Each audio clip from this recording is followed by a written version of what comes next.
오늘 배울 목표는요, 삼보에 대해서 바르게 이해하고 삼보가 모든 중생의 귀처임을 마음에 새긴다. 우리가 방금 이제 수업을 시작하면서도 생기를 했습니다. 평소에 삼보에 귀의한다는 이야기를 많이 하는데 왜 삼보에 귀의하는지 그 의미를 바르게 알고 바르게 아는 시간을 가겠습니다. 삼보라는 말이 우리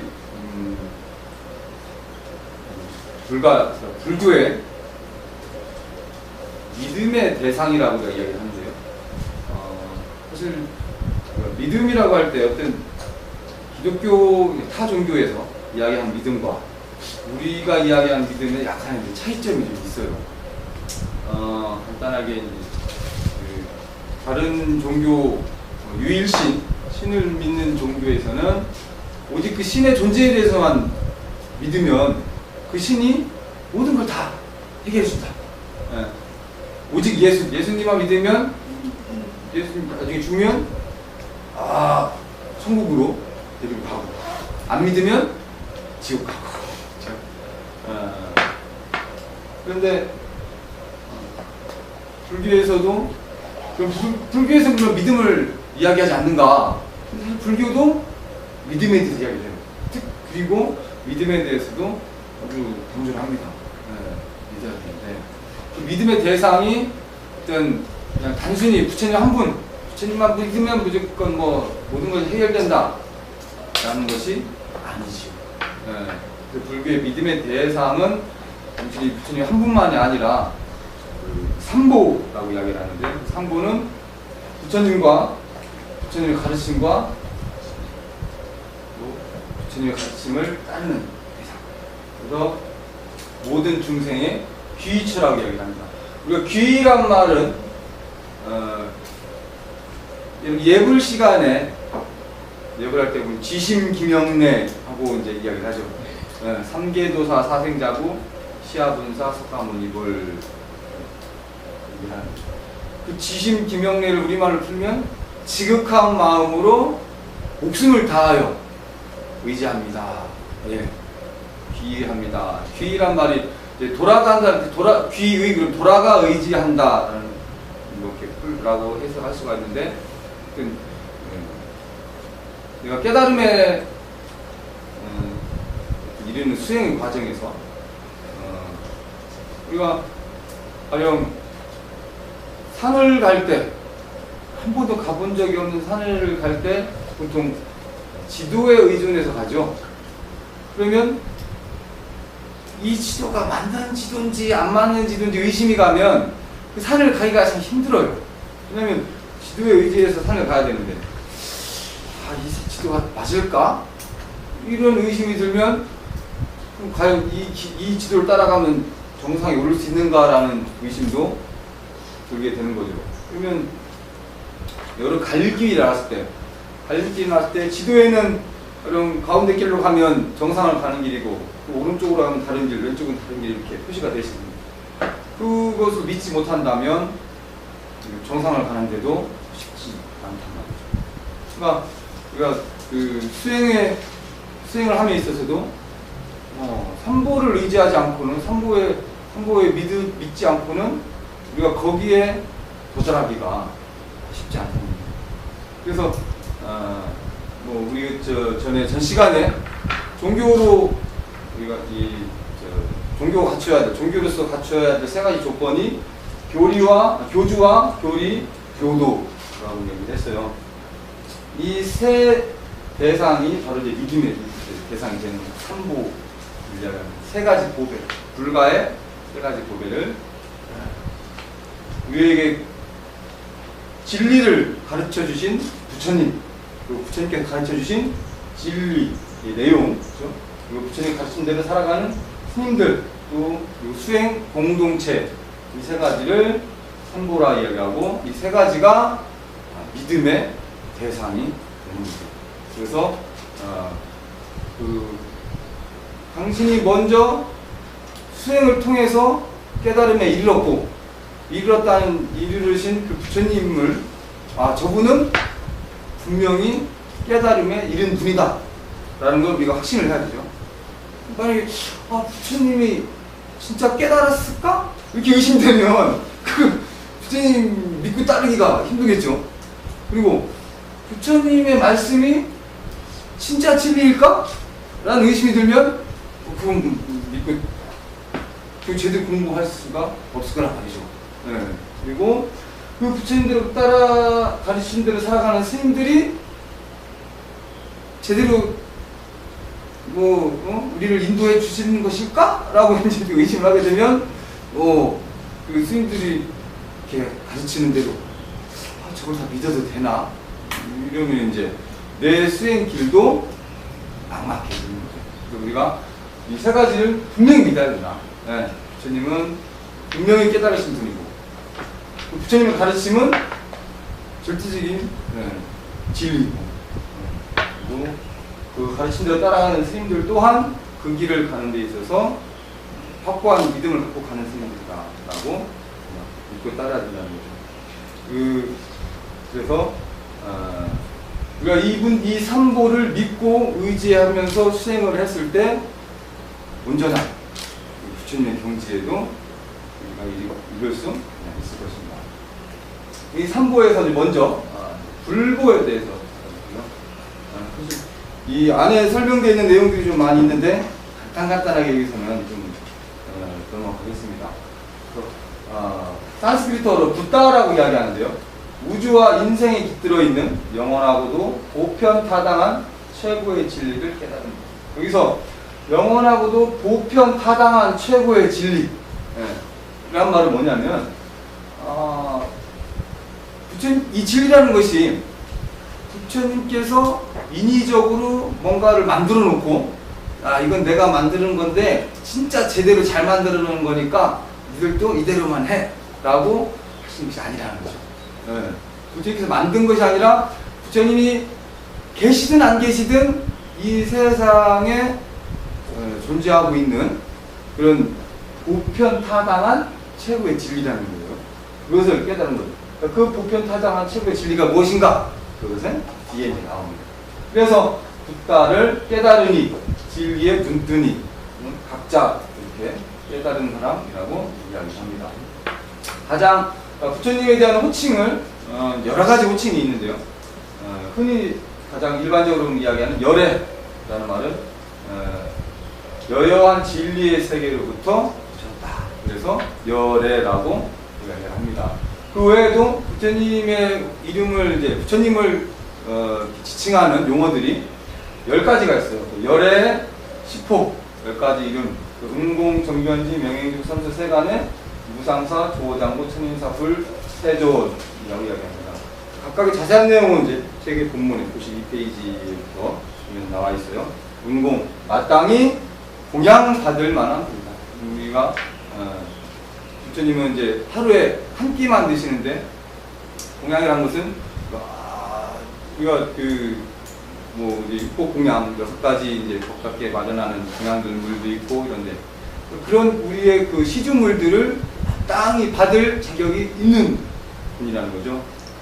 정변지 바르고 보편타당하게 아시는 분이다. 명행족은 지혜와 실천을 겸비하신 분이다. 선서는 깨달음의 세계로 잘 나아가신 분이다.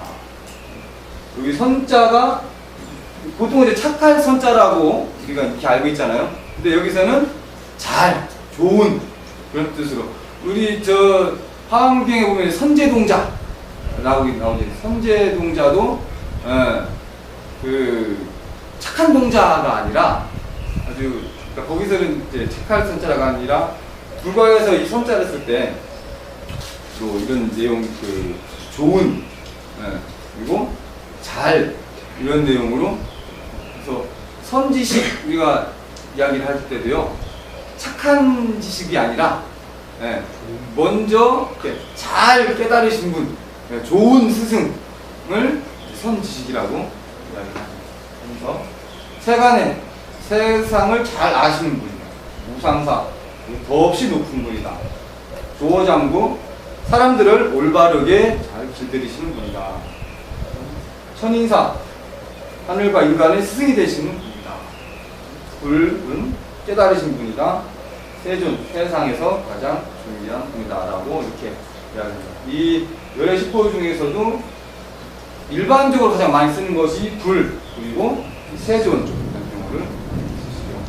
이 밖에도 대비의 지혜, 모든 것을 아는 지혜, 막힘없는 지혜 등 6가지 지혜를 지니고 사람들을 깨달음으로 인도한다 하셨는데요. 여기서 6가지 지혜라는 것은 그러니까 보살이나 또는 벽집을, 그러니까 독성각 이런 다른 수행자들이 갖추지 못한 지혜라고 이제 이야기하는데요. 그 앞에 나온 3가지 말고도 중생들의 각기 다른 도덕적, 영적 성숙도를 아는 지혜, 중생들이 각각이 갖고 있는 도덕적, 영적 성숙도를 아시는 그런 지혜, 그리고 중생들의 욕기와 근기, 잠재 성향을 잘 아는 지혜, 그리고 쌍신변의 지혜라고 해가지고요. 부처님께서 경전에 그 부처님 법문을 하러 다니는 과정에 초기에 안 믿으니까 정신이 깨달은 사람이라고 해도 사람들이 그게 깨달은 사람인지 아닌지 의심하는 사람이 많았단 말이죠. 근데 그 당시에는 뭔가 좀 그 깨달음을 진리의 내용뿐만 아니라 어떤 다른 일반적인 보통의 중생들이 할 수 없는 그런 현상을, 초인적인 현상을 보여줬을 때 사람들이 정말 깨달았나 보다, 근데 그런 식으로 이렇게 믿었다고 해요. 그래서 부득이 신통력을 보이신 게 있는데, 쌍신변이라는 거는 그 후불탱할 때 보면 위에서 빛이 쫙 나가는데, 광배 전 시간에 얘기했었죠. 예.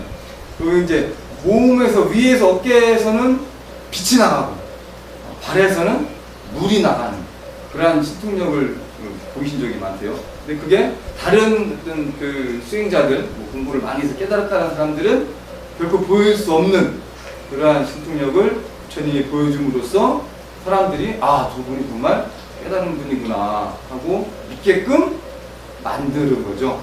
네, 그러한 지혜, 그것을 쌍신변이라고 이야기를 합니다. 그래서 그러한 지혜는 사실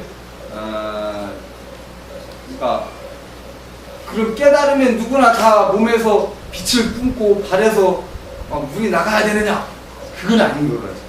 그건 아닌데 부처님은 어쩔 수 없이 사람들이 안 믿으니까 당신이 이렇게 보여주신 것이다. 석가모니 부처님은 이제 이 불보 중에서도 가장 대표적인 분이시죠. 그래서 우리 현 사바세계의 교주, 우리 사바세계 중생들에게 깨달음을 전해주신 분인데요. 먼저 이 세상에 인간으로 태어나서 우주와 인생의 최고의 진리를 깨닫고 완성된 삶을 사신 분이다. 그래서 착화족의 성자라는 뜻으로 석가모니라고 지칭을 하는 겁니다. 그러니까 부처님이 사시던 그 나라 이름은 가필라국인데, 가필라국에 사는 사람들 그 부족의 이름을 착화족이라고 불렀어요. 착화족. 그리고 이 무은이는 성자라는 뜻입니다.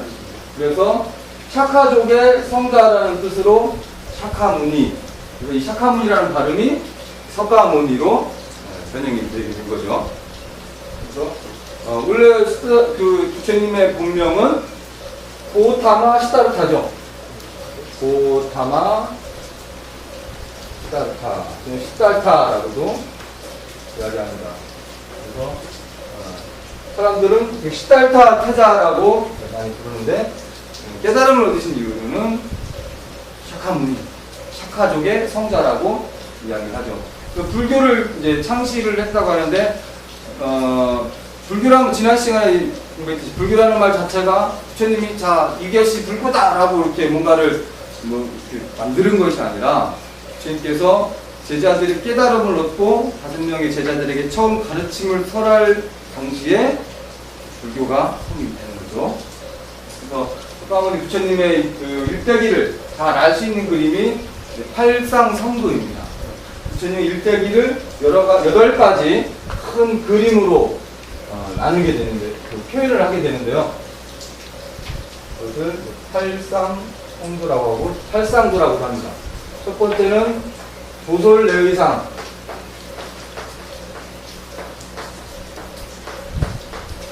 두 번째, 기람광생상.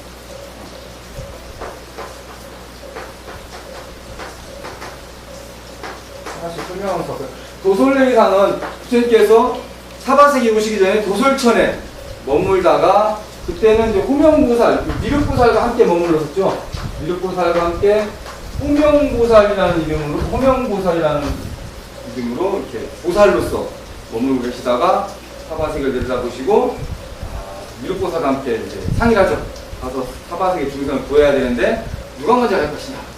그때 연꽃 봉오리를 한 송이를 서로 각각 들고 먼저 피는 쪽이 내려가기로 하자.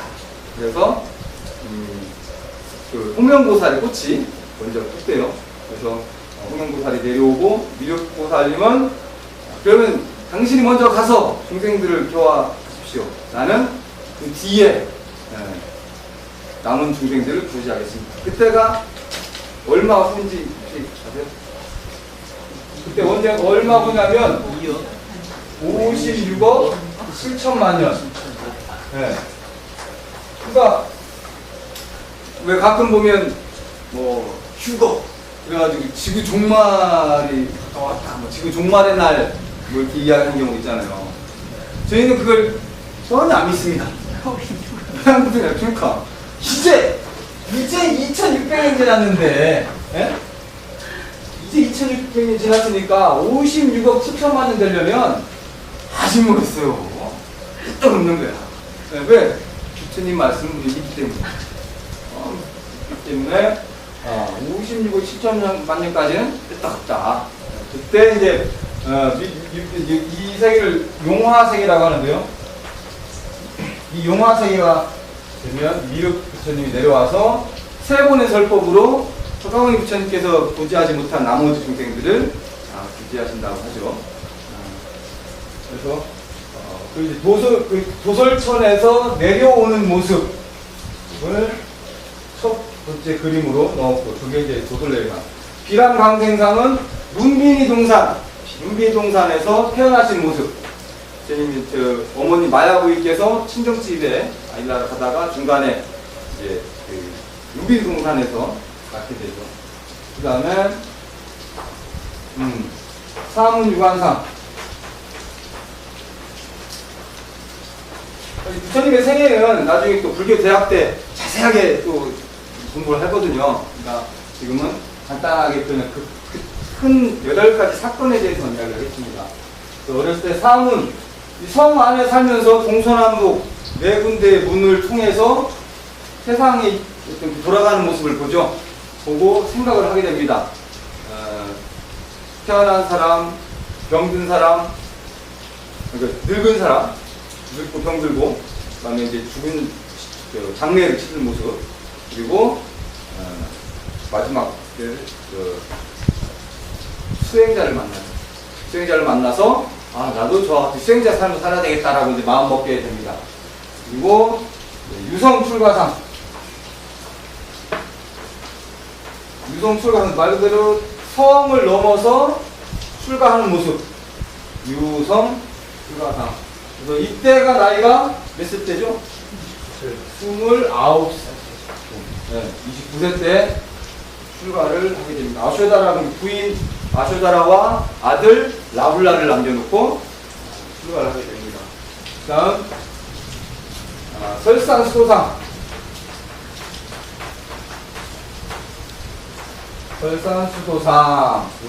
설산에서 이제 6년 동안 고행 수도를 하시는 모습인데, 설산은 흔히 일반적으로 우리가 설산 그러면 어디라고 해요? 히말라야산. 그렇죠. 그런데 부처님은 히말라야산을 한 번도 가보신 적이 없어요. 네. 가필라국에서 이렇게 보면 멀리 날씨 좋을 때 그 히말라야 봉우리들이 이렇게 좀 보이거든요. 왜 설산 수두상에다 가느냐? 부처님께서 깨달음을 얻기 전에 6년 동안 보행하신 그 산이 저도 가봤는데 완전 돌산이에요. 그래서 밤에 이렇게 달빛이 탁 비추면 눈이 쌓인 것처럼 하얗게 반사가 돼서 설산이라는 애칭을 갖고 있어요. 그래서 설산이라고 하고 실제로는 그 산을 전정각산이라고 합니다. 정각을 이루기 전에 계셨던 곳이라 해가지고 전정각산이라고 이야기를 하죠. 그래서 설산을 전정각산, 이곳에서 6년 동안을 수행을 하십니다. 그리고 나서 수하항마상, 이 수하 보리수 나무 아래에서 깨달음을 얻으셨죠. 이 보리수 나무 아래에서 자신의 깨달음을 방해했던 마구니, 마왕 파순이라고 하는 마구니를 항복시키고 깨달음에 항복시키는 모습, 그 보리수 나무 아래에서 마왕을 항복시키는 모습을 수하항마상, 그 다음에 노번전법상,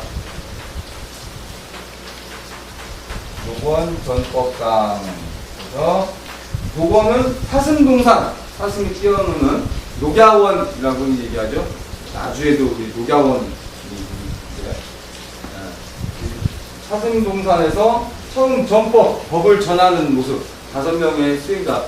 이 설산에서 함께 수행하다가 부처님이 고행을 멈췄을 때 같이 수행하던 사람들이 떠나버리거든요.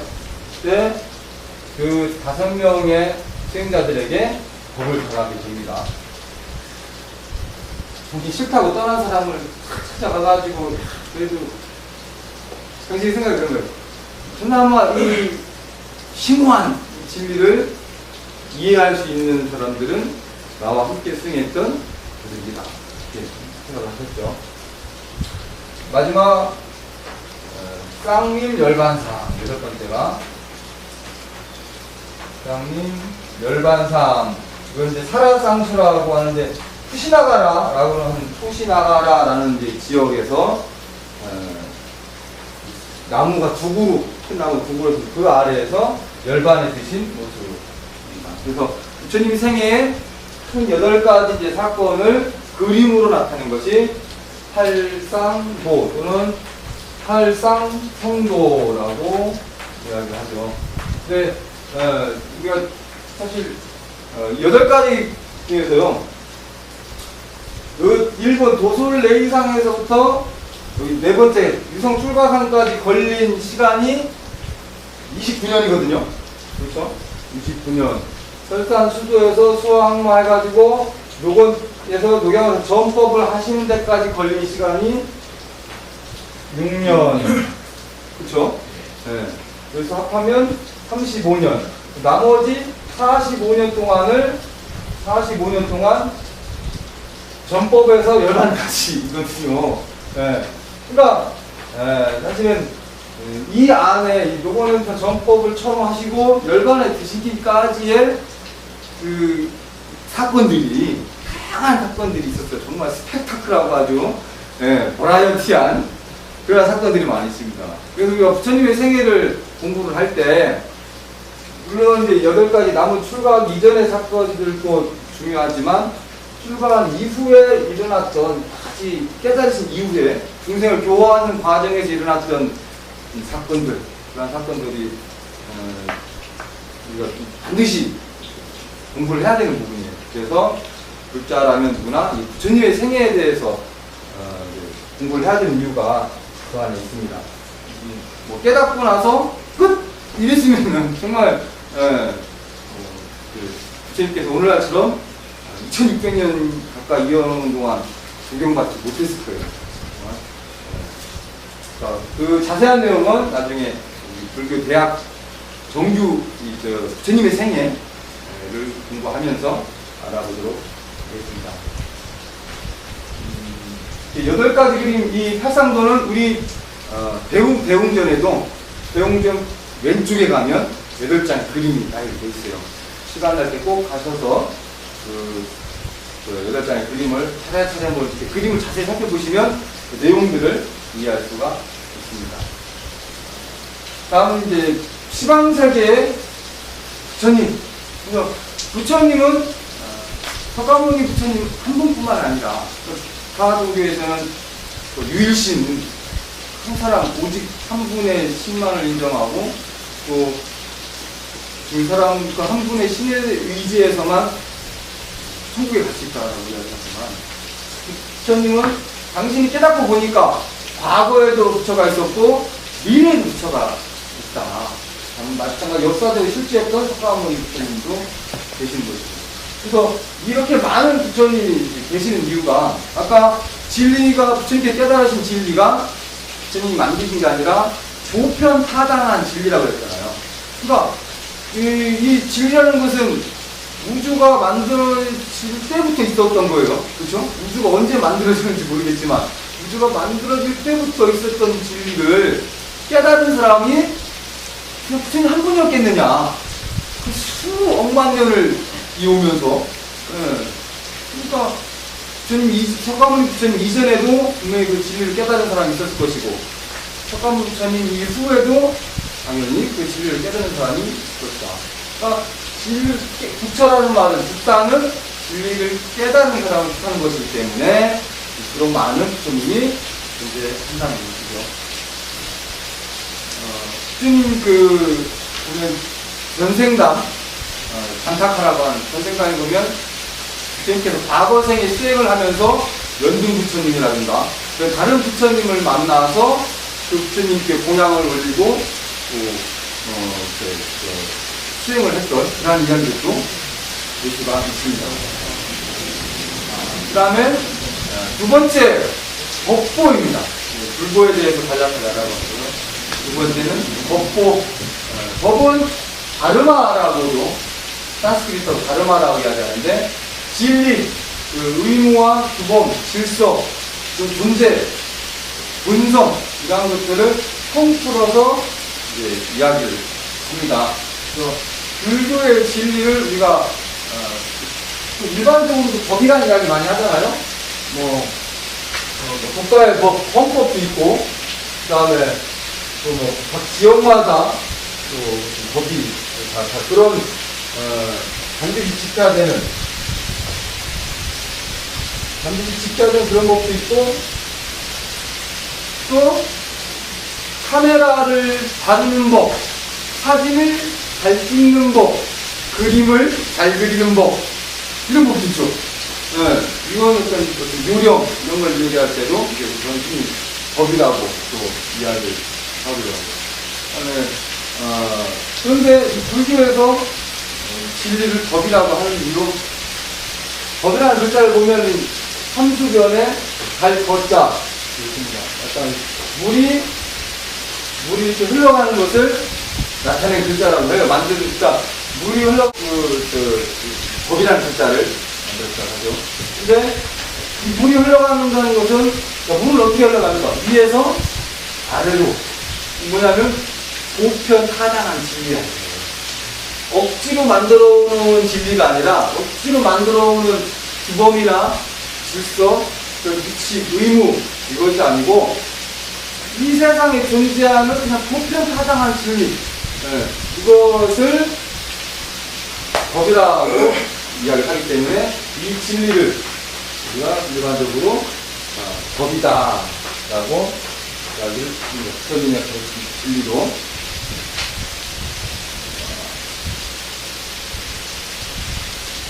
그 법 가운데에서 부처님께서 그런 보편타당한 진리가 무엇인가? 진리를 깨달았다고 하는 보편타당한 진리가 무엇이냐? 먼저 삼법인이 있어요. 삼법인. 법인이란 말은 진리, 이것이 진리다라고 확정된 것. 도장이 있다죠.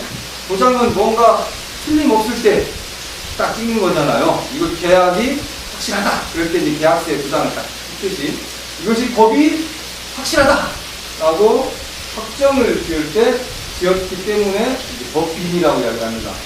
세 가지, 이 법인이 세 가지여서 삼법이라고 이야기합니다. 세상 모든 존재가 공통적으로 갖고 있는 특성이에요. 먼저 재행무상. 재행무상이란 말의 이 무상은 일반적으로 무상이라는 말 많이 쓰죠. 무상이라고 했어요. 뭔가 좀 허무하고 그렇죠? 부질없고 이럴 때 아 인생 무상 뭐 이런 얘기 많이 쓰잖아요. 근데 우리가 여기서 무상이란 말은 그럼 허무하다, 부질없다 이런 뜻이 아니고요. 항상함이 없다. 그러니까 항상함이라는 것은 고정되어 있다는 말이거든요. 뭐가 늘 항상하다, 좀 고정되어 있다는 말인데, 이 모든 이 재행이란 말은 이제 세상에 존재하는 모든 것이죠. 이 세상에 존재하는 모든 것은 항상하지 않다. 항상하지 않다는 말은 고정되어 있지 않다. 이 머물러 있는 것이 아니라 끊임없이 변화한다. 변화한다. 이 세상에 존재하는 모든 것은 가령 이미 만들어져 있는 물건들 보면 이건 이제 완성된 거잖아요. 완성됐으니까 여기서 더 이상 뭘 어떻게 할 수 없고 안 변하지 않을 것 같지만 시간이 지나면 점점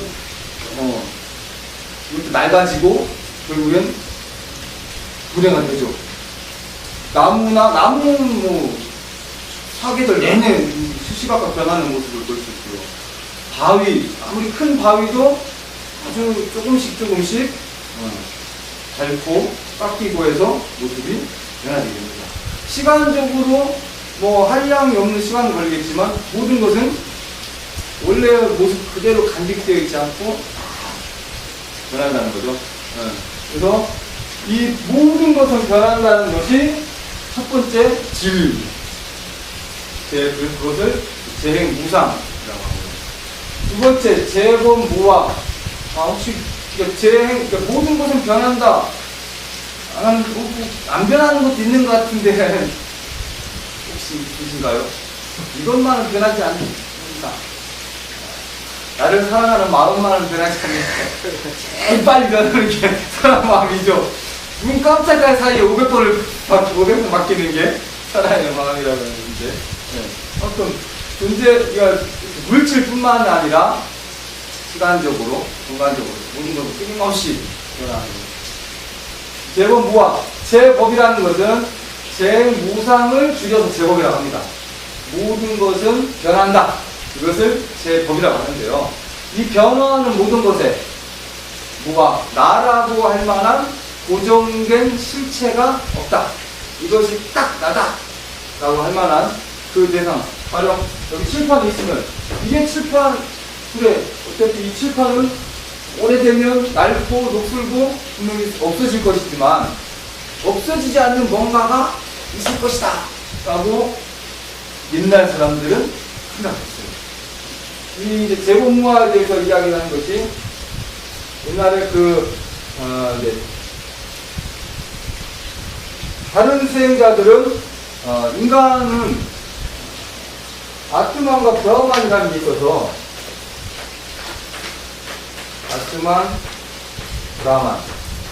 발음은 이제 산스크리트어니까 다르게 발음을 할 수도 있습니다. 근데 아트만은 이제 육신, 브라흐만은 그 육신을 조종하는 실체.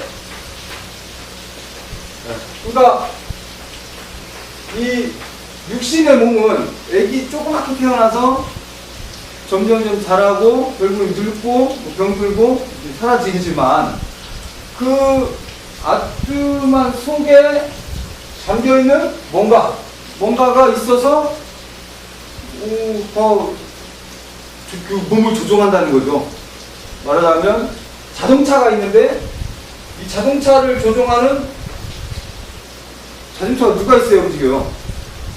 운전사가 있어야 자동차가 움직일 거 아니에요. 그렇죠?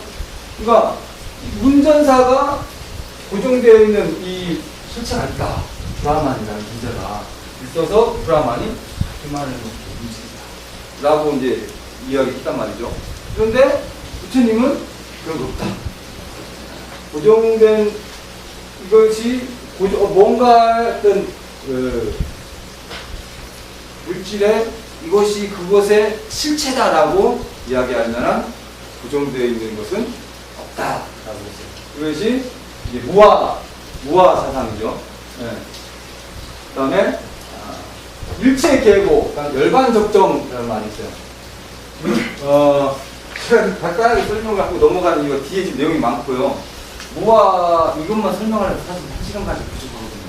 그러니까 오늘 여기서는 간단하게 넘어가고 더 자세한 내용은 나중에 불교 개론 시간에 더 세밀하게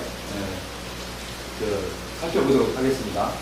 그러니까 일체계고 열반 적정이 있어요. 일체계고란 말은 일체계고는 모든 것이 다 괴로움이다. 그렇죠? 일체 모든 것이 다 괴로움이다. 열반 적정은 열반은 번뇌의 불꽃이 사라진 상태, 적정은 마음이 하고 편안해진 상태를 이야기하는 거죠. 그래서 어떤 경우는 삼법인에 일체계고를 넣기도 하고 열반 적정을 또는 일체계고 또는 열반 적정이다. 열반 적정까지 해서 사법인이다라고도 이야기를 하는데 그걸 좀 더 개념을 자세히 알 필요가 있어요. 뭐냐면 자 재행 무상 제법 무아 일체 대고 그리고 여기 다시 재행 무상 제법 무아 열반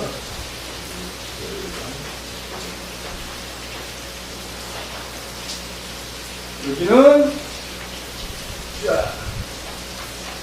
중생 여기는 딱 중생의 삼법인은 재행무상 재법무와 일치기요. 붓다의 삼법인은 재행무상 재법무와 열반.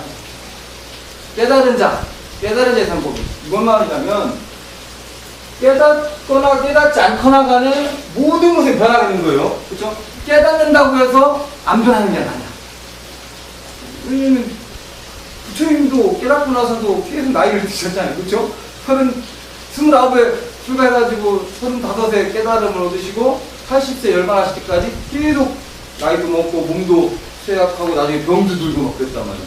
네. 깨닫는다라 하더라도 변합니다. 그리고 재본무아 깨달았다 하더라도 그 깨달으면 그 육신의 깨달음에 무슨 실체가 있느냐? 없다는 거죠. 깨달았다 하더라도 그 육신 안에 뭔가 실체는 없습니다. 다만 중생은 아직 깨닫지 못했기 때문에 일체 모든 것이 괴로움이고 세상을 사는 것 자체가 깨달음을 얻으면 열반, 번뇌의 불꽃이 사라졌기 때문에 적정한 상태가 될 수 있는 거죠. 마음이 고요하고 편안하게 모든 번뇌와 갈등으로부터 해탈을 하게 되는 겁니다. 네, 이것이 가장 큰 부처와 중생의 차이점이라고 이야기할 수가 있겠죠. 그래서 우리가 깨달음을 얻으려는 목적이 사실 이걸 수행을 하는 목적 자체가 이 삶이 괴로우니까 얼른 끝내고 빨리 천국으로 가자 이게 아니거든요. 그렇죠? 네. 이 부처님의 가르침은 우리 삶의 문제를 해결해서 인간 본래 참모습을 찾도록 인도하는데 그 목적이 있거든요. 부처님께서 야 세상 중생으로 사는 거 부질없으니까 빨리 죽고 딴 세계를 가라 이런 말씀을 한 번도 하신 적이 없다는 말이죠. 그러면 우리가 이 삶의 문제를 해결하기 위해서 무엇이 문제인가부터 알아야 돼요. 어떤 문제가 있는가 알아야하는데 그것이 사성제입니다.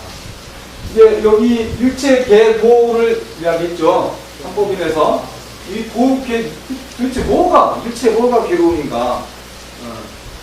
이 도통에서 벗어나 깨달음을 하는 4가지 거룩한 진리를 사성제라고 하는데 먼저 첫 번째가 보성제입니다. 뭐냐면 고통에 대한 자각. 내가 아픈 줄 알아야 그 환자가 그렇잖아요. 병원에서 뭐 검사할 때 당신이 어디가 지금 아픕니다. 아프니까 더 자세히 알기 위해서 검사해 봅시다. 뭐 이래서 이제 검사를 해봐야 거기에 대한 약도 지을 수 있고 치료도 할 수가 있잖아요. 그런데 환자는 나는 아픈 데 없습니다. 내가 왜 아프고 이렇게 멀쩡한데 난 아픈 데 없어요라고 하면 그 사람은 치료하려는 마음조차도 갖지 않게 되죠. 그러니까 내가 고통을 겪고 있다는 사실을 인지를 해야 돼. 내한테 병이 있구나. 사실 지금 암 2기예요. 그냥 아무렇지도 않은데 보통 암이 말기에나 통증을 느낀다는 거죠. 그러니까 이게 통증을 느낄 때 되면 이미 땜 잊어버리는 것처럼 세상도 내가 참 잘못 살았구나 라고 느낄 때는 거의 생을 마감하게 될 때 대부분 이렇게 내가 잘못 살았나 이렇게 이제 자기를 돌아보게 된다는 거예요. 그러기 전에 일찍 자신에 대한 고통을 자학해야 된다. 그래서 고통이 생기는 원인과 고통이 소멸하는 과정, 소멸한 적정 상태, 소멸에 이르는 길, 이것을 사형제라고 이야기합니다.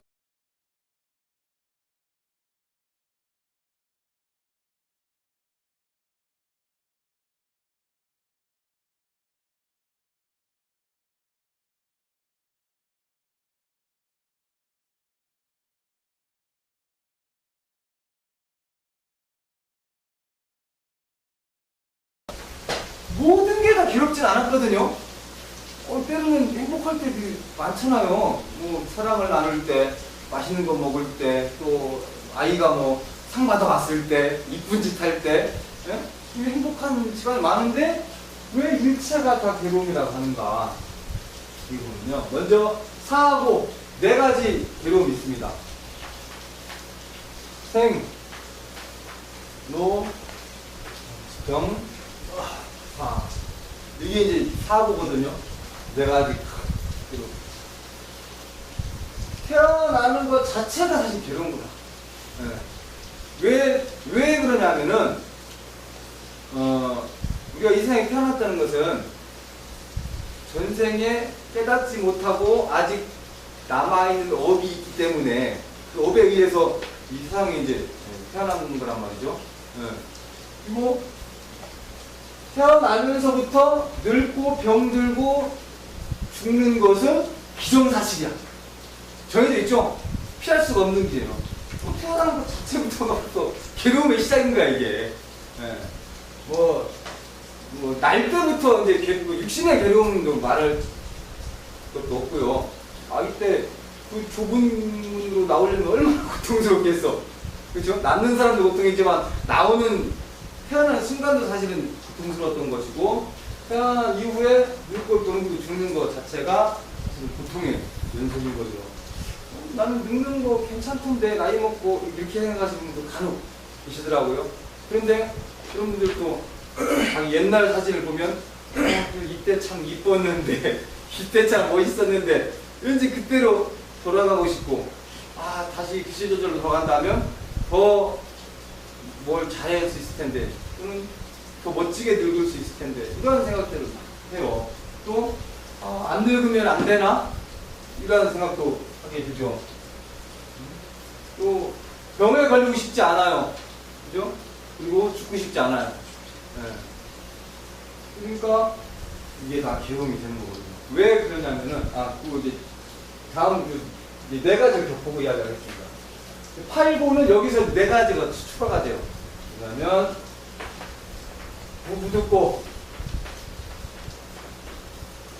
애별리고 원증회고 오음선고가 있습니다. 그래서 부부득고라고는 부하하려고 하지만 부득 얻어지지 않는 괴로움. 내가 돈을 많이 벌고 싶은데 돈을 많이 못 벌고 누군가를 참 사랑하고 누군가와 사랑을 나누고 싶은데 그 사람과 사랑을 나눌 수가 없고 또 좋은 직업을 갖고 싶은데 그럴 수 없고 예쁜 아기를 갖고 싶은데 원하는 대로 다 안 되죠. 원하는 대로 안 되는 괴로움. 첫 번째. 두 번째는 이제 애별리고, 사실 순서는 크게 상관없는 겁니다. 사랑하는 사람과 헤어지는 괴로움. 이 사람하고는 영원히 늘 함께 있고 싶은데 결국 언젠가 헤어지게 있어요. 부모님과 평생을 같이 함께 살고 싶은데 결국 가시게 되죠. 평생 내 아들하고 평생 같이 살고 싶은데 시집장가 가면은 부모 품에서 휙 떠나. 언제 그랬는지 평생 살 것처럼 나는 나중에 엄마랑 살 거야 이러다가도 마누라 생기면 막 도망가죠. 애들 사랑하는 사람과 헤어지는 게로 원증해고 이게 참 이 중에서도 아주 공감이 확 갈 거예요. 아, 저 사람은 좀 안 만났으면 좋겠는데 안 보고 싶은데 꼭 보게 되는 경우는 있어요. 어디 가나 이거 한 사람씩 있단 말이야. 나 저래오면 없었지 않았어. 근데 저래도 있어요. 심지어는 저 사람은 좀 안 만났으면 좋겠는데 라고 생각하는 사람이 어디에도 있다는 거죠. 안 만나고 싶은데 만나지는 거예요. 오음성은 뭐냐면, 오음은 반야신교에 오온이라고 나오죠. 조견, 오온, 계공, 도일체고에 몸을 구성하고 있는 5가지 색수상 행식, 그것을 이제 오음이라고 얘기합니다. 그 5가지 색수상 행식이 이루어져 있는 괴로움. 뭐냐면 몸뚱이가 있기 때문에 사실 이게 다 느끼는 거예요, 이거를. 그리고 이것이 바탕이 되는 거죠. 오음이 우리가 보고 듣고 맛보고 생각하고 다 할 수 있기 때문에 그냥 구하려는 마음이 없으면은 그런 생각 안 하면 안 괴로울 텐데, 그렇죠? 괴롭다는 것, 헤어지는 것은 괴로운 거야라는 것을 우리가 모른다면은 헤어지는 게 괴로울 리가 없겠죠. 근데 이런 거 다 알아. 갖춰져 있기 때문에, 오온이 갖춰져 있기 때문에 이런 걸 다 느끼게 되는 거죠. 그래서 이 8가지를 8고라고 이야기를 합니다. 이 8가지 괴로움을 겪게 되는 고통의 원인이 그럼 뭐냐? 고통이 생기는 원인.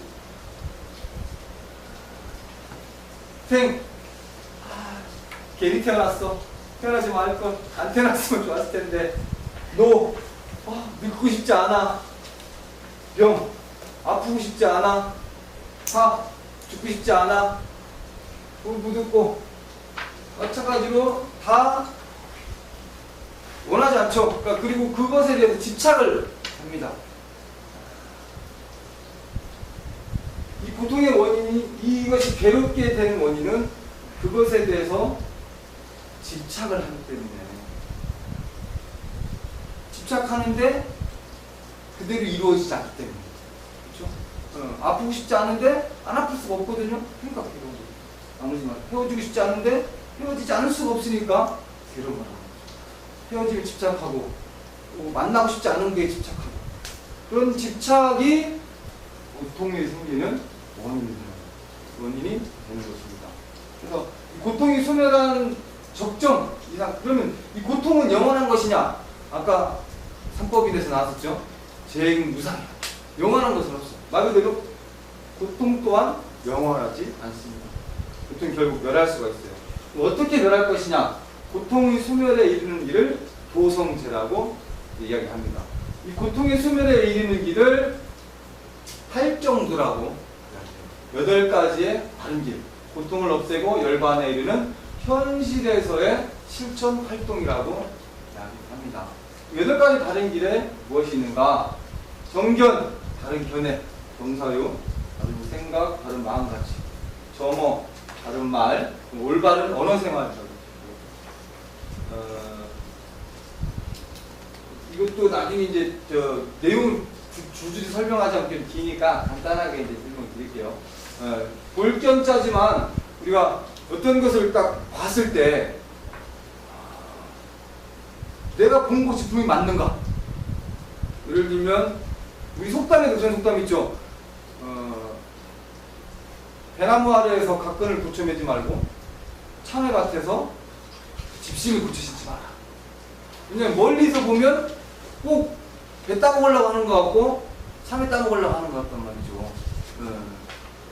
저쪽에서 누가 보니까 어떤 남자가 여자 엉덩이를 탁 때려. 성충이잖아요. 신고해야 되잖아. 너는 못된 놈이 하고 막 욕을 했는데 나중에 알고 봤더니 그 아가씨 엉덩이에 말벌이 앉아 있어가지고 곧 쏘지도 몰라. 에? 그 벌을 쳐낸 것일 수도 있단 말이죠. 우리가 눈에 보이는 것을 보는 대로 다 사실은 정확하지 않거든요. 보는 대로. 그럴 때 그 바른 견해를 가져야 된다. 정사요. 생각이라는 생각도 바른 생각, 바른 마음가짐이라고 하고, 바른 말, 올바른 언어 생활, 그리고 정업, 그래서 이제 바른 행동, 몸으로 하는 올바른 행위. 우리가 업을 이야기할 때 친구의 삼업 이야기하잖아요. 몸으로 짓는 행위, 말로 하는 행위, 생각으로 하는 행위. 그게 정사유, 정어, 정업. 이것이 이제 삼업이라고 이야기할 수가 있습니다. 그 중에서도 여기 이제 사유는 의업, 정어는 부업, 정업은 이제 신업이 되겠죠. 정명, 바른 생활, 바른 직업이라고 이야기할 수 있고요. 정지는 바른 노력. 노력도 왜 바른 노력이 필요하냐? 뭐 바른 생활, 바른 직업은 말할 것도 없고요. 그렇죠? 바른 노력. 왜냐하면 사기꾼들이요. 특히 의사 사칭하는 사람이야. 근데 그 사기꾼들이 공부를 굉장히 열심히 합니다. 엄청 노력해요. 그래서 전문 의학 용어, 그다음에 의학 장비 이런 거 이름 다 깨고 있죠. 그래서 어디 골프장 이런 데 가가지고 돈 좀 많은 여자 접근해서 막 전문 의학용어를 대면서 의사라고 여기라고 그걸 병원을 개원해야 되는데 뭐 장비가 뭐 지금 장비가 얼마짜리가 뭐 어디 무슨 어느 나라 째가 좋은데 그게 뭐 얼마고 이런 얘기 한단 말이죠. 근데 그렇게 얘기하면 여자한테 돈을 주나 봐. 이걸로 사세요. 그러면서 실제로 그런 사기치다가 걸리는 경우 이렇게 막 있잖아요. 뉴스에도 막 나오고 하는 경우가 있는데, 그러니까 의사 사칭하고 무슨 변호사 사칭하고 이런 전문직 사칭하는 사기꾼들이 많은데 그런 걸 사칭하기 위해서 걔네들 나름 노력을 굉장히 많이 한 사람들이거든요. 그런 노력을 바르게 해야 된다는 거예요. 그거 의학용어 애울머리 가지고 또 왜 문서 사기치는 사람들 기발하잖아요. 그런 노력을 바르게 써야 된다는 거예요. 그러니까 노력도 바르게 안 해도 그런 능력은 갖출 수가 있지만 바르게 노력하지 않으면 그렇게 애써 갖추어 놓은 능력 가지고 엉뚱한 데다가 써먹게 되는 거죠. 결국은 결과가 안 좋은 결과가 나오겠지만 정령, 바른 집중, 바른 깨어있음이라고 얘기하고 정정은 바른 선정, 올바른 정직성이에요. 여기서 우리가 이제 한 가지 또 요거 짚고 넘어갈게. 정사유 또 바른 생각, 생각 사자죠. 사유 생각하는 거고.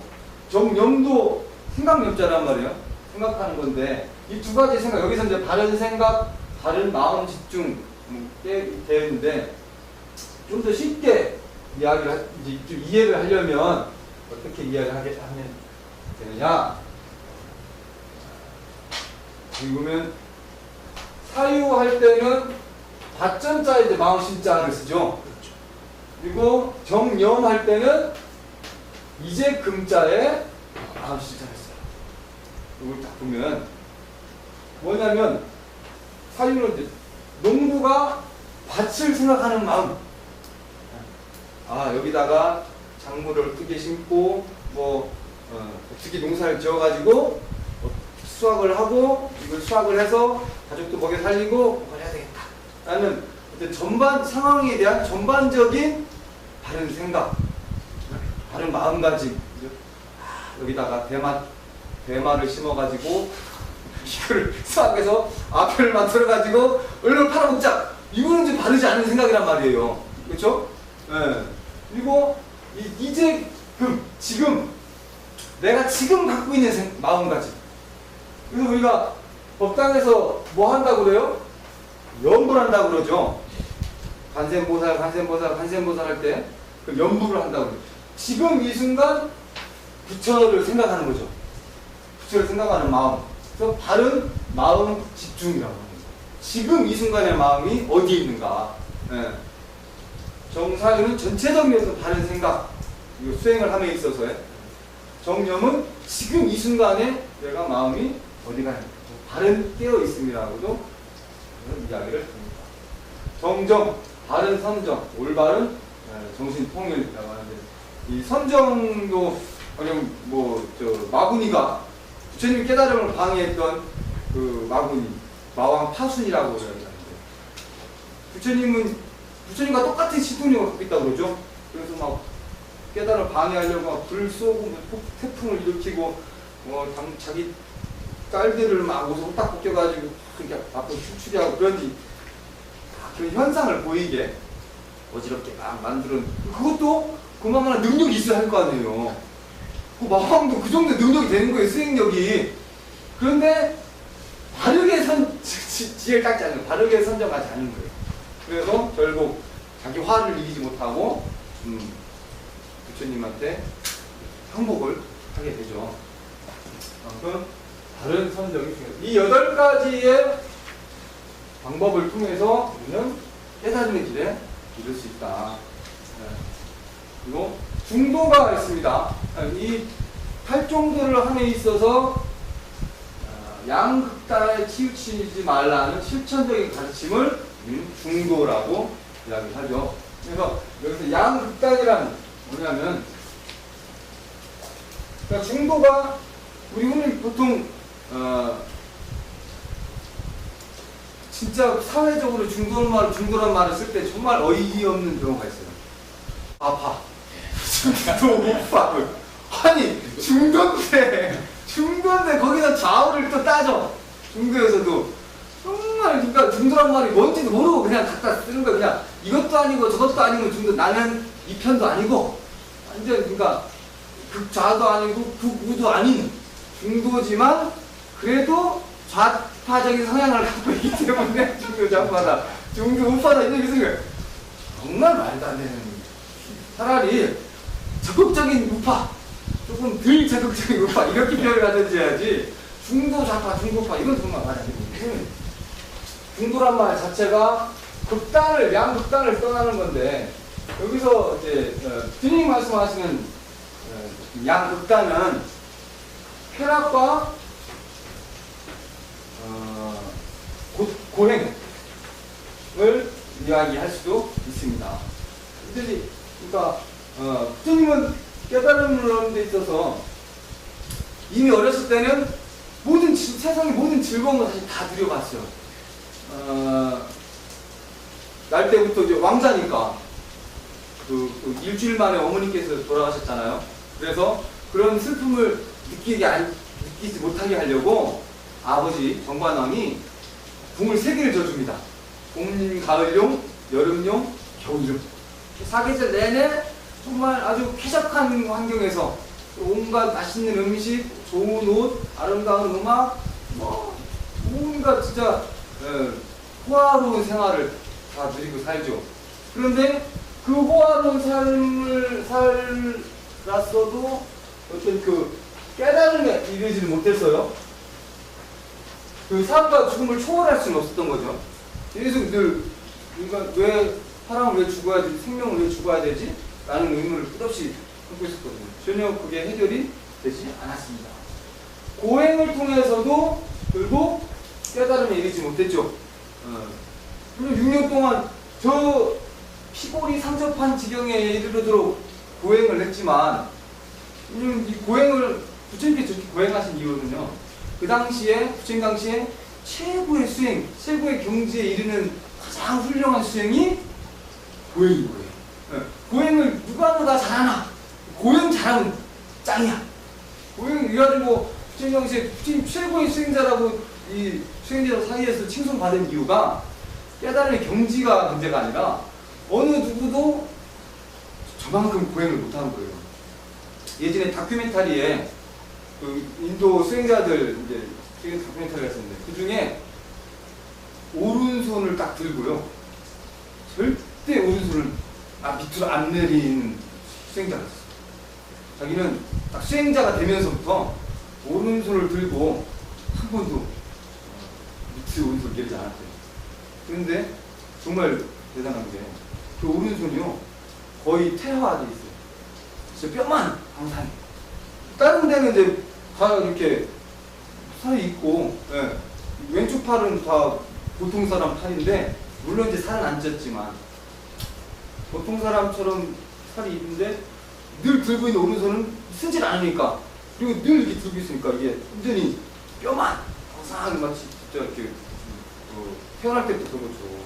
근데 자기 태어날 때 원래 그런 건 아니라는 거죠. 그냥 수행으로. 그런데 그 수행을 통해서 그 사람이 과연 깨달을 경지에 이르느냐? 그것도 아닌 거야. 네. 그러니까 부처님도 저렇게 피곤을 상처받으러 수행을 했지만 결국 깨달음의 길을 이루지 못했거든요.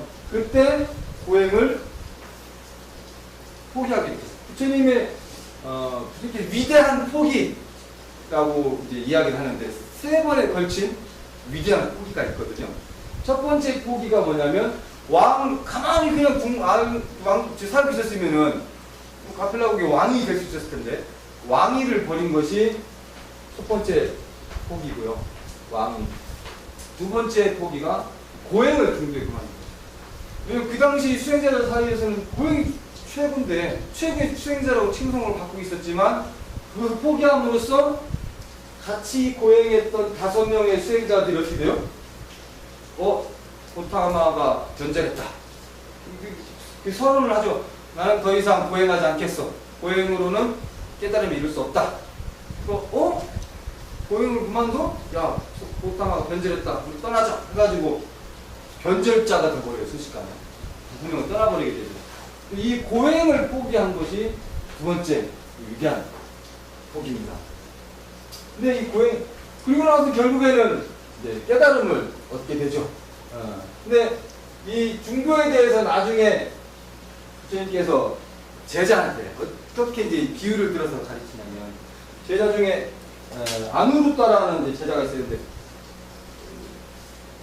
수행하다가 깜빡 졸다가 부처님한테 붙였어요. 부처님이 보시고 야 지금 졸 때냐? 정신 차려! 하니까 부처님이 사실 뭐 희망이 꾸짖은 건 아닌데 야 지금 졸 때야? 정신 차려! 이렇게 얘기를 하셨는데 너무 부끄러운 거야 제가. 그래서 나는 결코 눈을 감지 않겠어. 이제부터 잠들지 않겠어. 너무 이제 극단적으로 가버린 거죠. 그러니까 눈을 부릅뜨고 눈꺼풀도 안 감고 잠도 안 자고 그러고 있다 보니까 결국에 실명을 하게 돼요. 나중에 이제 부처님 아누르타한테 가가지고 사실 부처님을 진작에 그걸 몰랐을까? 다른 수행자들 또는 아누르타의 업식에 대해서 알기 때문에 그걸 굳이 중간에 막거나 하지 않는 거죠. 알면 진작에 막 부처님께서 그러면은 아니 제자가 실명할 줄도 모르고 실명할 때까지 내버려뒀으면은 알고도 내버려뒀다는 건 그건 좀 있잖아요. 그죠? 하지만 그 아누르타의 어변이 그렇기 때문에 부처님은 강제로 누군가의 업식을 바꾸거나 이렇게 변화시키지 않으셨거든요. 그대로 놔뒀어요. 그리고 나서 그것이 결과로 나타났을 때 그 뒤에 다음 처방 이야기를 하는 거죠. 아누르타 경우도 실명한 후에 아누르타한테 얘기를 합니다. 아누르타야, 여기 이제 다음에 그 얘기가 나오는데요. 네가 여기서 이제 검은고라고 얘기하지만 현악기죠. 검은고 이 땅에 없었습니다. 현악기를 튕겨봤느냐? 예, 봤습니다. 현악기를 너무 쪼이면 어떻게 되느냐? 예, 줄이 끊어집니다. 풀면 어떻게 되느냐?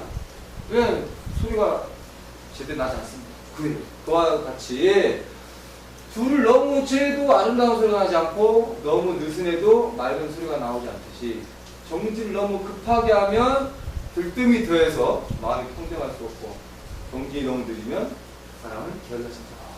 그러니까 너무 쪼우지도 않고 너무 나태하지도 않게 하는 것이 중도의 가르침인 거죠. 중도의 실천적인 가르침. 네. 그러니까 어느 한쪽으로 치우치지 않고, 그러니까 이것도 아니고 저것도 아닌 게 아니라는 거예요. 여기서 보면 자세히 이게 거의 중요한 게 그거예요. 줄을 쪼인 것도 아니고 푼 것도 아니고 이게 아닌 거죠. 적당하게 가장 잘 그 줄에 맞는 소리가 나도록 조인 상태. 우리가 조율을 하잖아요. 예를 들어서 기타가 몇 줄이에요? 여섯 줄입니다. 6줄. 그러면 각각의 이렇게 줄이 있는데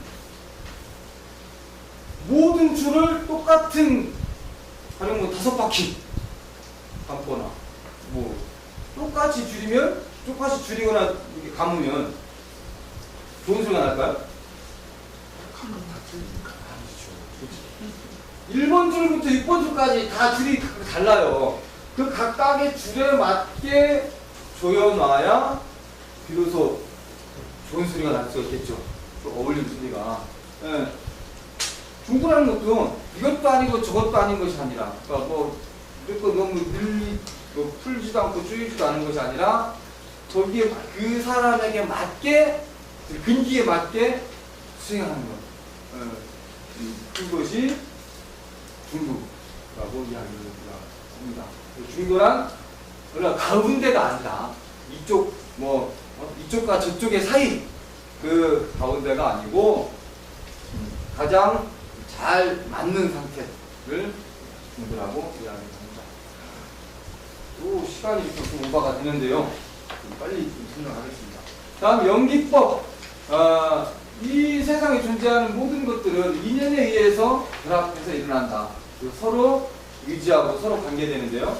이 육체 모든 존재는 연기의 법칙에 의해서 성립이 됩니다. 연하여 일어난다. 이것이 있으므로 저것이 있고 이것이 생김으로 저것이 생긴다. 이것이 없으면 저것도 없고 이것이 사라지면 저것도 사라진다. 자반경 13권에 있는 이야기인데요. 그래서 모든 것들은 그 자체가 홀로 독립되어 있는 것이 없다라는 얘기죠. 현실에서 연기법을 적용해 보면 내가 지금 이 자리에 있는 이유는 왜? 엄마하고 아버지하고 사랑했으니까. 그죠? 우리 엄마하고 아버지하고 서로 만나서 사랑했기 때문에 제가 태어난 거죠. 엄마는 또 그 어머니의 아버지 엄마가 있었고 아버지한테도 아버지 어머니 아버지가 있었겠죠. 네.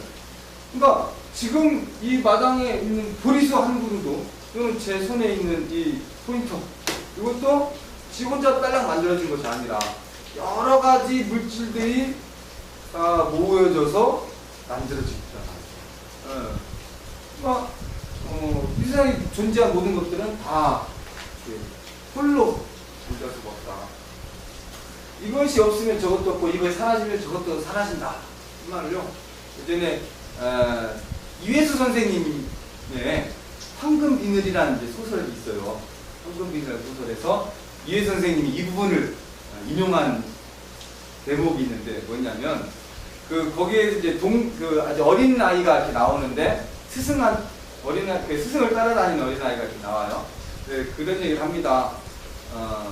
세상에 아이가 막 안 좋은 사건들 이런 거 보면서 아무튼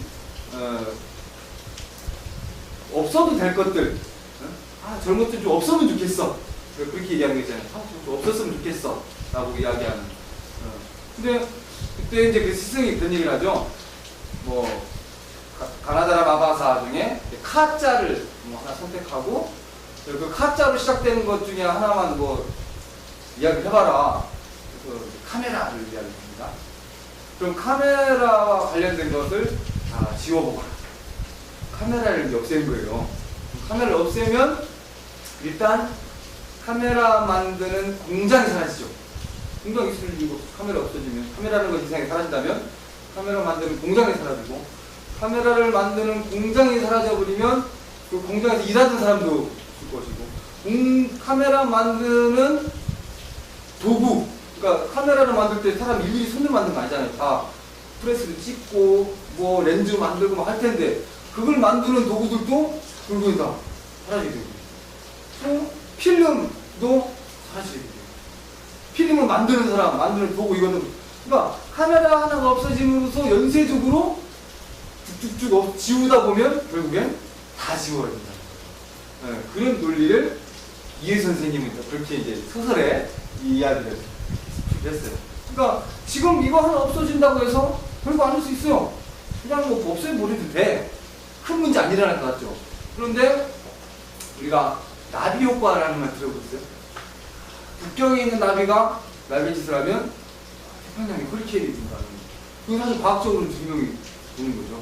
예. 그러니까 이 한 가지의 변화에 따라서 그 법성계에 보면 일파 자동 만파수, 법성계가 아니고 그 개송의 일파 자동 만파수라는 거. 하나의 파도가 움직이면 만 가지 파도가 따라서 움직이는 거죠. 연못에 돌 하나 톡 던지면 화장이 촉촉촉촉 하는 것처럼 모든 것들은 서로 인연에 의하여 결합해서 이런 독자적으로 존재하는 것은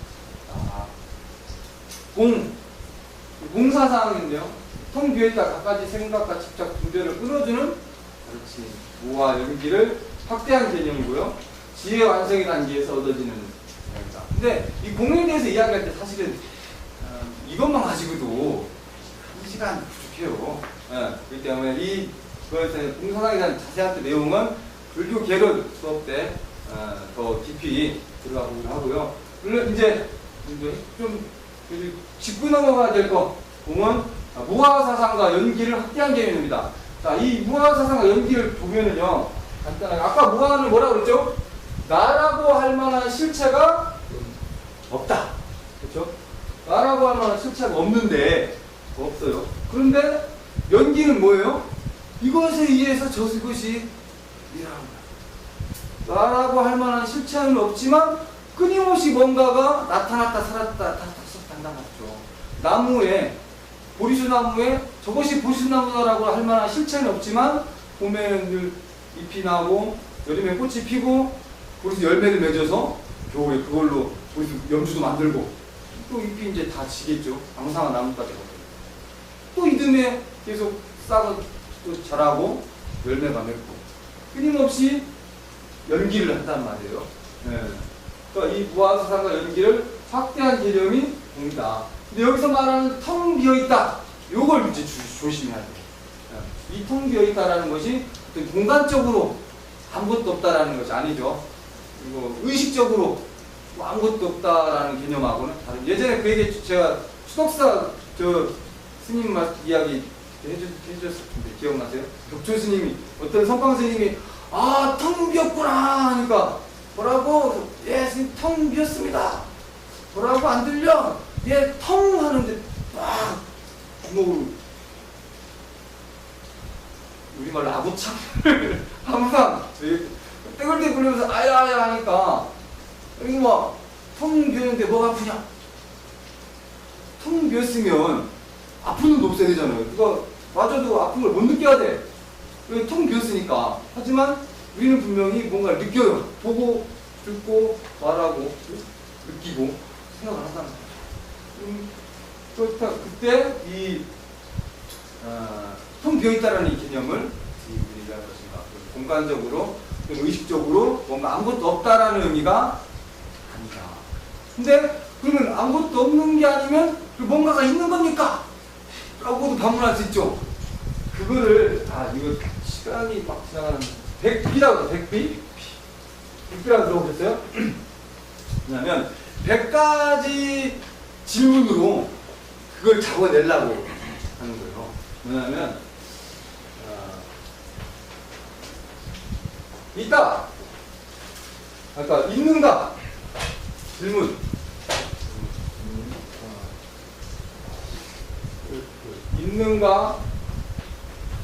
있는가에 대해서 아니다. 그럼 없는가? 아니다. 그럼 있는 것도 아니고 없는 것도 아닌가?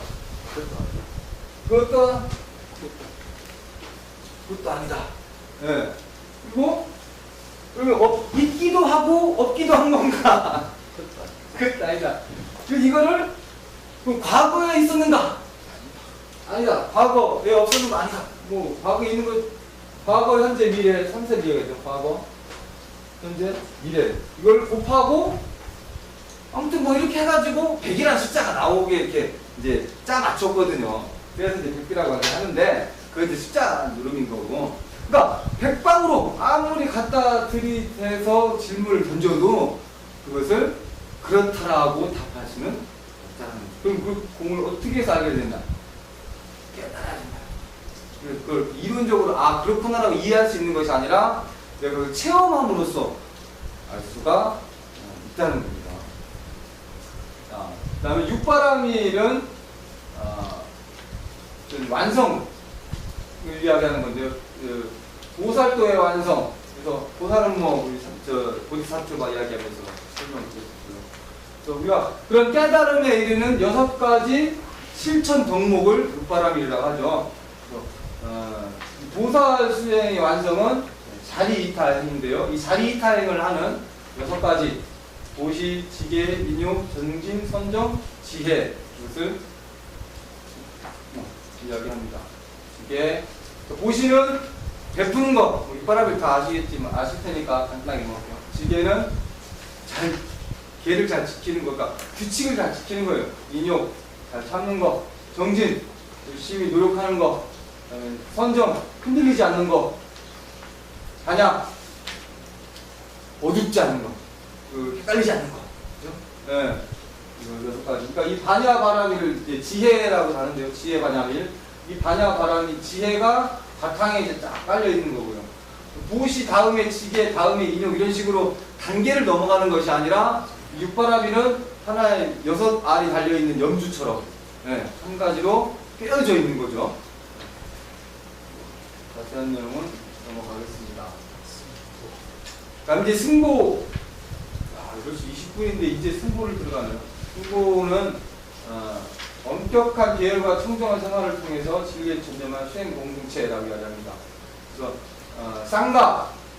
상가라고 해서 이거를 이제 우리 발음으로 승가라고도 이야기를 하는데, 이 승가를 승보로 이렇게 섬기는 이유, 그 스님들이 부처님의 가르침을 따르고 이걸 전하지 않는다면 그거 내가 끊어질 거란 말이죠. 그리고 그 승가는 기존의, 그러니까 부처님 당시에도 기존의 사회 구조와 상당히 다른 구조를 갖고 있었어요. 어떤 구조냐면요, 이 공동체 활동을 하는데, 부처님의 가르침을 구현하면서 삶의 모형을 보여주고 평화와 행복의 터전이 되는 그러한 공동체였어요. 뭐냐면 인도의 사성 계급이 있었죠.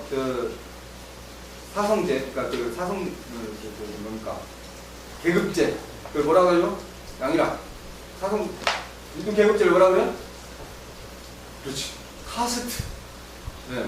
카스트의 제일 위에가 브라흐만, 크샤트리아, 바이샤, 수트라. 이렇게 있었어요. 브라흐만, 크샤트리아, 바이샤, 수트라. 네.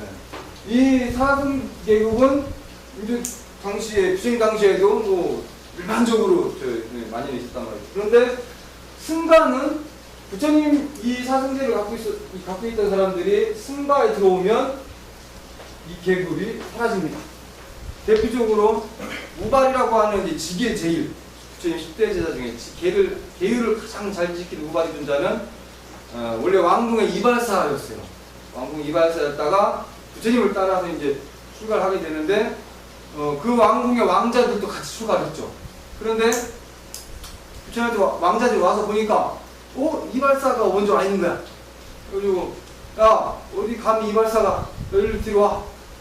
부처님께서 잠깐 우바리가 먼저 왔기 때문에 우바리 먼저 머리를 깎아주고, 우바리가 너희들보다 먼저 출가했으니까 너희들보다 선배다. 부처님 그 규칙을 확실하게 세워줬어요. 계급은 없지만, 계급의 높낮이는 없지만 승가는 들어오는 순서대로 앉아라. 그걸 좌차라고 해서 좌차. 지금도 스님들이 큰 방에 이렇게 바로공양할 때 좌차별로 앉거든요. 먼저 출가한 순서대로, 그러니까 나이를 불문하고, 사회적 계급, 지위 이런 걸 불문하고 먼저 저기 온 순서대로 계를 먼저 계를 받을 순서대로 받게 되죠. 그게 당시에 그 인도 모습하고 가장 큰 차이점이었어요. 그래서 그렇게 승가를 구성을 하게 되죠. 그래서 보통 이제 선우, 선지식, 도반 이렇게 같이 화합해서 이르는 사람들을 아우르는 말인데요. 여기서 말하는 선자도 아까 얘기했듯이 착한 것이 아니라 좋은 도반, 좋은 그 선배, 선지식을. 그래서 이 교단이 이제 구성이 되는데 부처님의 가르침을 따르는 교도들의 집단이 승가와 제가불자가 이루어져서 교단이 성립이 됩니다. 비구니까 남자 스님, 그러니까 비구와 삼인이가 있어요. 왜냐면 처음 출가하면 삼이라고 부릅니다. 그러니까 예전에는 나이가 어린 출가자를 삼이라고 불렀거든요. 남자 출가자를 삼이, 여자 출가자를 삼인이 밑자를 붙이죠. 그래서 16세 이상이 되면 비로소 비구계를 줄 수가 있었어요. 그런데 요즘에는 뭐 이제 처음 출가하면 이제 그러니까 아직 삼위계를 못 받은 행자, 그 다음에 삼위계를 받은 다음에 삼위 스님으로 삼위로서 또 공부를 더 해서 정식으로 이제 비구계를 받아야 비구 스님으로서 이제 받게 되는데요. 과정이 약간 좀 바뀌었죠. 근데 어쨌든 이 사부대중이라고 할 때는 비구, 비구니, 우바세, 우바이. 우바세, 우바이는 남자 신도, 여자 신도.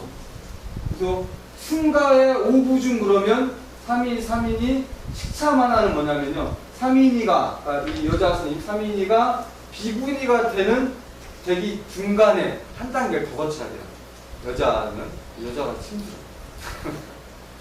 그리고 이제 그 5개를 이제 승가의 오중, 그리고 보통 사부대중이라고 할 때는 남자 스님, 여자 스님, 남자 신도, 여자 신도를 이야기합니다. 자, 우리가 삼보를 보통 이제 우리가 삼기, 모든 의식을 시작할 때 삼기하고 또 흔히 불법승, 삼보, 절을 삼배하는 이유도 불법승 삼보에 귀의하는 의미로 삼배를 한다. 이렇게 다들 알고 계시겠지만요. 이 삼보가 보배라고 우리가 하는 이유, 왜 저 삼보를 삼보라고 하는가? 그것은 단순히 그냥 어떤 위대하고 높고 강하고 이러한 존재가 아니라 내가 이루고자 하는 최종 목적지, 그리고 내가 담고자 하는, 그리고 내가 확인하고자 하는 그런 대상이고, 그 가르침을 주신 분이고, 그 가르침을 따르는 사람들이기 때문에 우리가 그 삼보에 대해서 또 지극한 마음을 갖고 예경을 하고 예불을 할 때라든지 또는 서로를 대할 때라든지, 사실 우리 안에 여기 있는 분들 다 승가의 구성원들이거든요. 서로 각자가 다 보배로운 존재들인 거죠. 그리고 세 번째, 아까 위대한 포기, 아까 그 얘기 안 했죠. 첫 번째 위대한 포기, 왕위를 버린 거. 두 번째 위대한 포기, 고행을 끄는 거죠. 고행을 포기한 거. 세 번째 포기 뭘까요? 부처님은 몇 세에 들어가셨죠? 80세 열반 하셨어요. 그런데 부처님 정도 능력이면 밥만 먹으면 80세만 사셨을까요? 아니 보통 사람들도 몸 관리 잘하면 100살 넘게 사는데, 보통 사람들 능력이 몸 관리만 잘하면 진짜 100살 넘게 사시는 분들 많잖아요. 근데 부처님 같이 깨달음을 얻으신 분이 육신의 병 때문에 80세에 들어가셨을까? 당신의 능력이면 충분히 더 오랜 세월을 살 수 있었지만, 당신이 그것 또한 육신의 유통기한, 그거를 스스로 지키십니다. 나는 여기까지만 혼난다. 나머지는 제자들, 가섭존자를 비롯한 안한존자, 나머지 제자들에게 너희들이 교단을 잘 이끌어 가거라. 처음에 제자들이 반대했거든요. 안 한 존자가 특히 옆에서 주님 좀만 더 사세요. 아니야, 나 갈란다. 이것이 위대한 포기. 네. 육신의 삶을 끝내신 거죠. 그래서 부처님께서 그런 말씀 하셨어요. 아니 왜 능력이 살 수 있는 능력이 더 있는데 더 오래 살 수 있는 능력인데 왜 더 안 사십니까? 내가 그런 계속 나이를 먹으면서 계속 살아있으면 다른 사람들은 깨달음을 얻으면 저렇게 누구나 오래 살고 싶으면 자기 마음대로 오래 살아도 되는구나 라고 잘못 해야겠다. 그런 잘못된 생각을 하지 않게 하기 위해서 스스로 80세에 생을 마감하시는 거죠. 그러니까 부처님께서 이런 삶의 전반적인 모습들, 당신이 깨달았다고 해가지고 야 나는 위대한 깨달은 자니까 나를 다 섬겨라 이런 것이 아니라 정말 길에서 태어나셔서 길에서 깨달음을 얻고 결국 열반하실 때도 시나가라의 사라 쌍수 그 길에서 또 열반을 하시게 되거든요. 장작골리에 그렇게 자신의 어떤 그 지위와 어떤 능력 이런 것들을 결코 과시하거나 이렇게 그 능력을 막 함부로 사용해서 사람들을 이끌고 한 것이 아니라 당신의 어떤 실천, 교화로서 중생을 이끌었기 때문에 우리가 더 마음속 깊이 존경심, 경외심을 갖고 믿고 따를 수 있는 것이 아닌가라고 생각합니다. 저는 그래서 부처님 믿고 따르고 있는 거죠. 비록 부처님만큼 하려면 아직 멀었지만 그래도 끊임없이 나도 부처님을 닮아야 되겠다 믿으니까 그렇기 때문에 가능한 것이죠. 여러분들도 삼보에 대한 그냥 단순히 이렇게 절에 왔으니까 삼보를 존경하는 것이 아니라 삼보의 이해, 우리가 불보, 법보, 승보 각각 갖고 있는 이해들을 잘 염두를 하시고 앞으로도 이 절에 와서 삼기 한 번 할 때 그냥 거룩한 부처님께 기리합니다. 기를 왜 해야 되는가? 그죠? 그 거룩한 가르침 무엇이 거룩한가? 왜 우리가 거룩하다고? 정말 거룩할까? 의심이 가지 않도록 깊게 한번 그리고 어떤 그런 자신의 수행을 공부하다 보면 제가 부처님 믿게 된 게 그거였거든요. 내가 해보니까 정말 대단한 분이야. 이게 그분이요. 내 스스로 정말 이분은 정말 대단하신 거룩하신 분이구나 하는 거를 제가 공부를 하면서 절실하게 경험을 했습니다. 여러분들도 그러한 경험을 꼭 한번 해보시기 바랍니다. 여기서 마치겠습니다.